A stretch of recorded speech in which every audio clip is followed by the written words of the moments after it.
Jonah was a prophet. He heard the voice of the Lord clearly. But when he was sent to Nineveh, he ran. Not because he hated those people, but because he knew God would forgive them. And he couldn't accept that.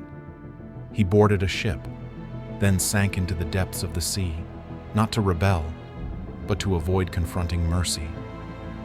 There are spiritual people who don't fall through outward actions, but through the quiet ways they hide a wound that was never loved. Carnal desire doesn't always come from impurity. Sometimes it rises from a place you once thought was the holiest. Truth number 1. Desire is not always sin. It is the cry of a forgotten place. In Ezekiel 16, God describes Israel as an abandoned infant, left in an open field, umbilical cord uncut, uncared for. He lifted her up, he loved her, he clothed her, but the child grew. She became beautiful and ran after other lovers. You trusted in your beauty and used your fame to become a prostitute. Ezekiel 16:15.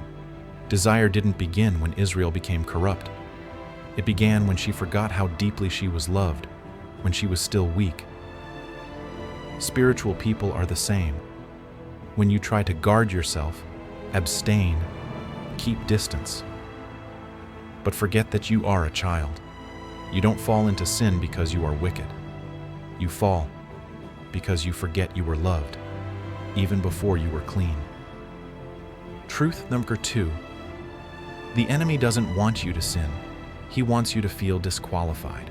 When David sinned with Bathsheba, 2 Samuel 11, the most painful consequence wasn't the act, but what came after. My bones wasted away through my groaning all day long. Psalm 32:3. The enemy doesn't need you to fall every night. He just wants you to stop getting back up because you believe you're no longer worthy. When spiritual people sin, they often fall into a shame cycle. The more they worship, the more fake they feel. The more they read the word, the louder the accusation rings. And eventually, they go silent. They stop preaching, stop gathering, stop stepping forward. Not because they don't love God, but because they think, I've dishonored him. But you don't dishonor God by falling. You dim his name only when you stop believing he's big enough to lift you up again. Truth number 3. The more spiritual you are, the easier it is to justify yourself. Satan didn't tempt Eve with lust. He tempted her with spiritual logic. You will not surely die. You will be like God, knowing good and evil. Genesis 3:4-5. Carnal desire in spiritual people rarely comes as raw temptation. It arrives clothed in understanding. It's just a moment of weakness. It's a real need. God knows how lonely I am. I'm not hurting anyone. You begin to justify it. I've been praying a lot. God sees my heart. It's not that bad. The truth is, spiritual people don't fall because their passions are too wild. They fall because their justifications are too wise. They've replaced simple truth with complex reasoning.